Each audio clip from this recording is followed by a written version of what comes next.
Welcome to the Stephen Mansfield Podcast.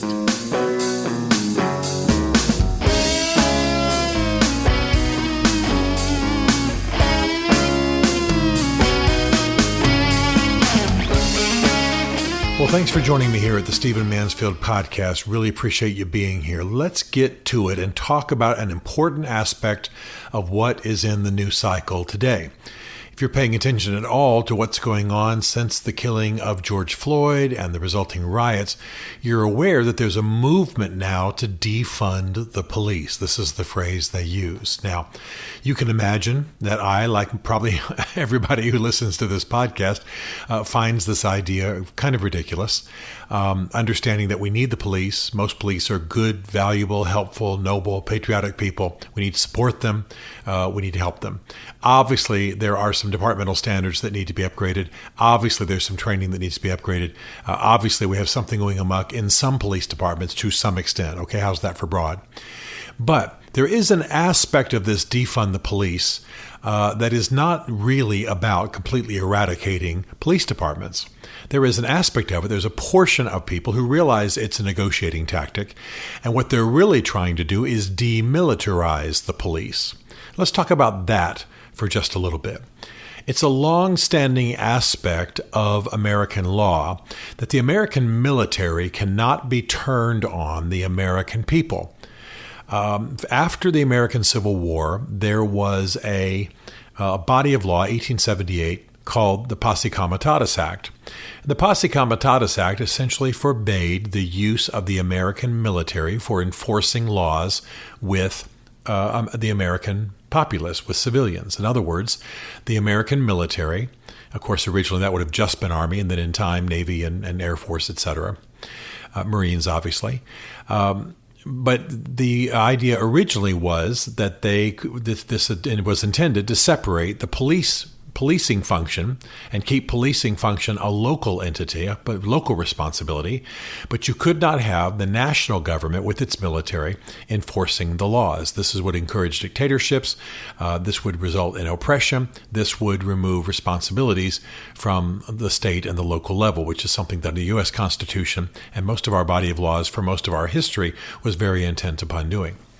So, this is the core issue, this Posse Comitatus Act, which, though it's undergone some modifications since, as late as the 1970s, the main goal is to prevent the federal government from using its armed forces to enforce the laws of the Union upon citizens. Now, you may say, well, during 9/11, I saw soldiers on the streets, and I've seen, the National Guard used, here recently to quell some of these riots, etc. Yeah, there are some provisions, disasters, attacks, etc., where the military can be used. But this is an important issue, and some of the people who are calling for the defunding the police really don't expect to defund the police. In fact, they don't even really want it.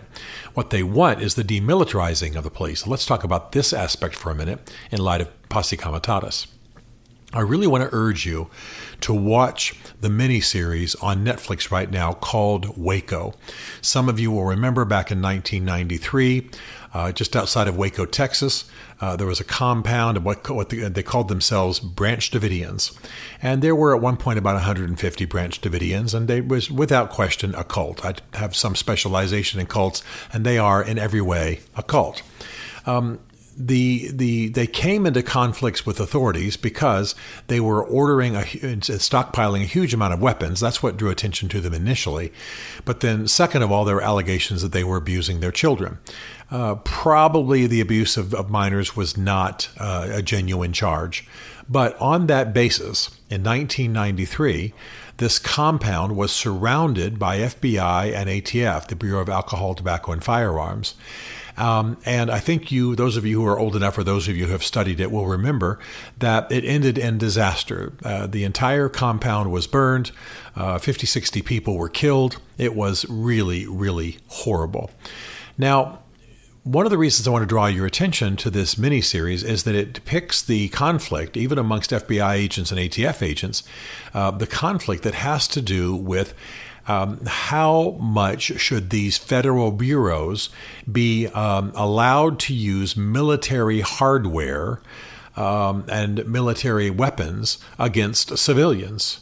given the Posse Comitatus Act. In fact, I believe in this miniseries, certainly in the book it was based on, the Posse Comitatus Act is actually mentioned.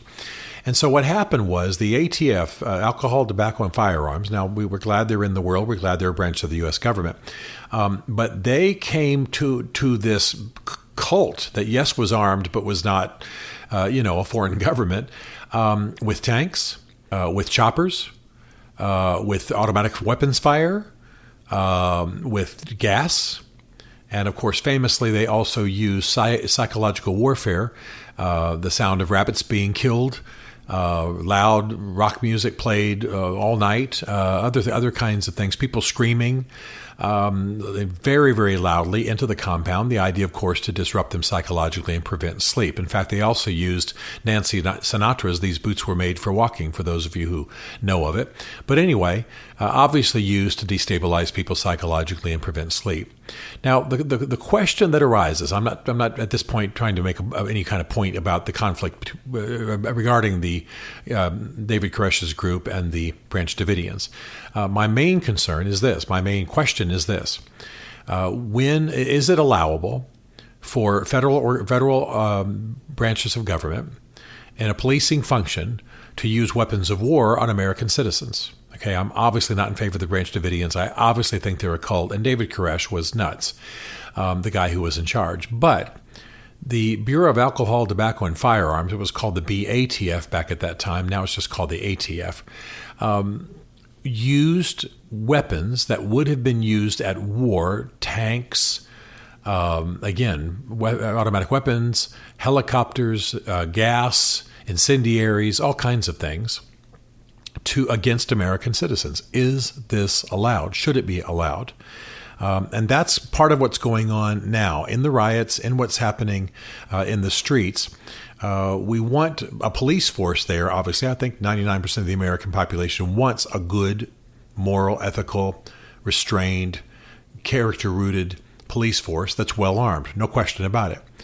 But when you see an entire police force in riot gear, when possibly tanks are used, when I don't think there's any allegation that automatic weapons are used, but when these kinds of choppers and tanks and military hardware is used beyond just the personal equipping of an officer, has this gone too far? Now, this is going to be a discussion in our society for quite some time, because I would suggest to you that no one really seriously believes we're going to defund the police departments.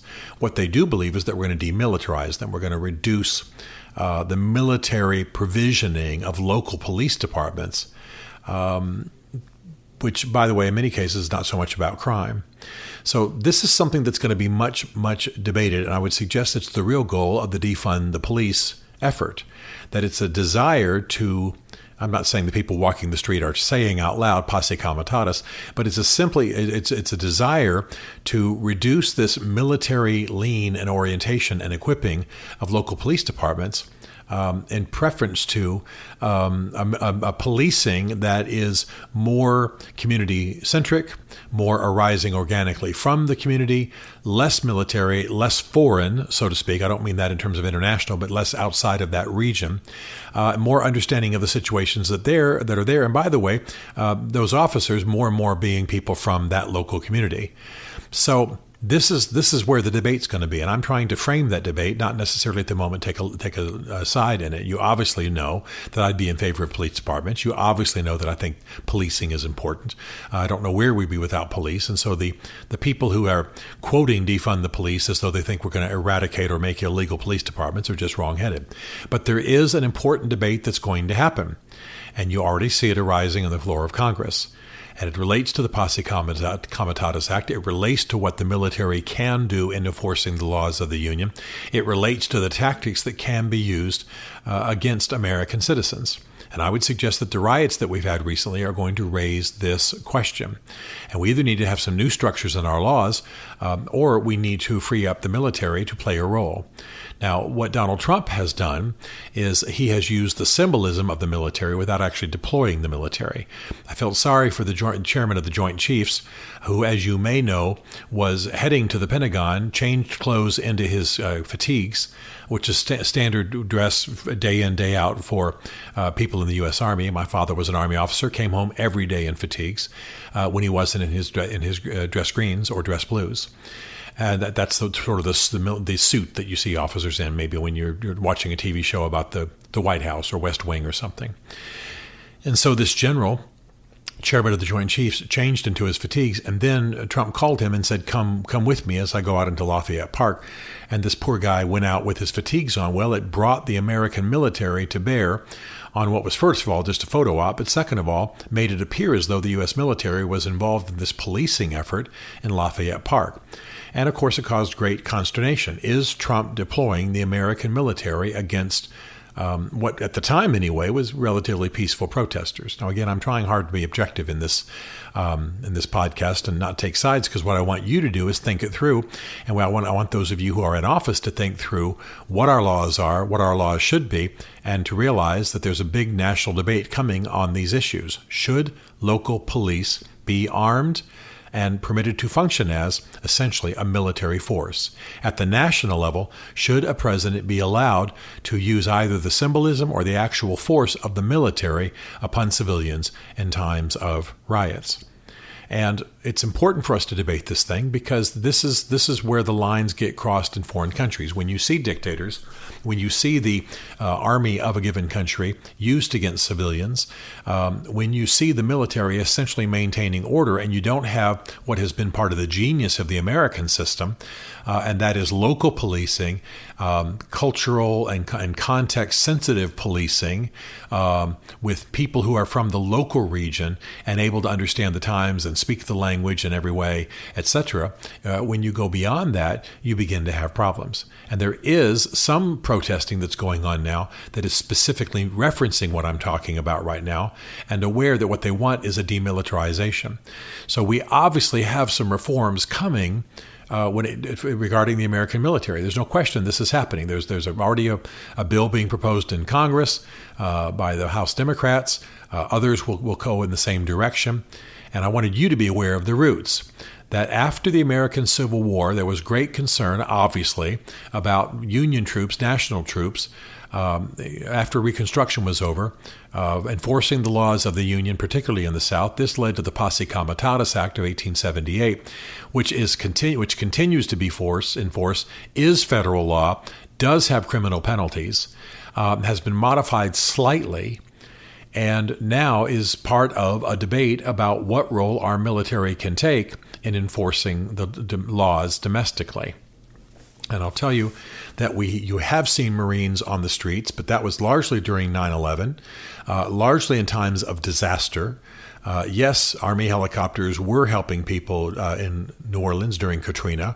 So there's a little bit of blurring the lines, and a great deal of that is according to law and allowed, and some of the modifications that have been made since 1878. But what is going to be the will of the people? What's going to be the will of our lawmakers when it comes to the U.S. military playing a role? I think it's the lean of this current president, to involve the American military in what would be considered, and I'm not trying to slant this debate here, I'm trying to define what would be traditionally considered a violation of Posse Comitatus. I think he would move the Army in on protesters. I think he would move the National Guard in. I think he would use not only the symbols, but the reality. And what we have to have as a country is a debate in the halls of Congress about these matters, because we've got long-standing issues of law, and by the way, wise issues of law at stake here.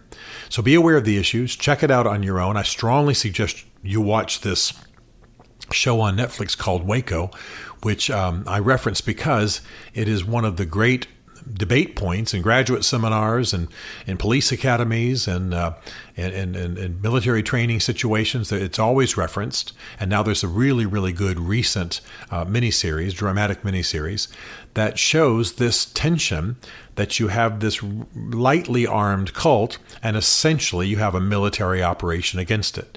Is it constitutional? Is it allowed? Is it what you want? Should it have been left to local police?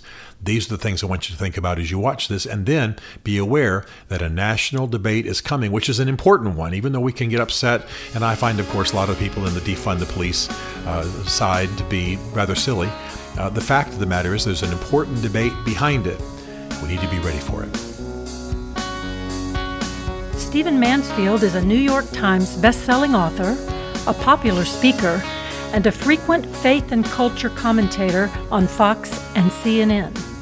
His groundbreaking books on faith and society include The Faith of George W. Bush, The Search for God in Guinness, Mansfield's Book of Manly Men, and Lincoln's Battle with God.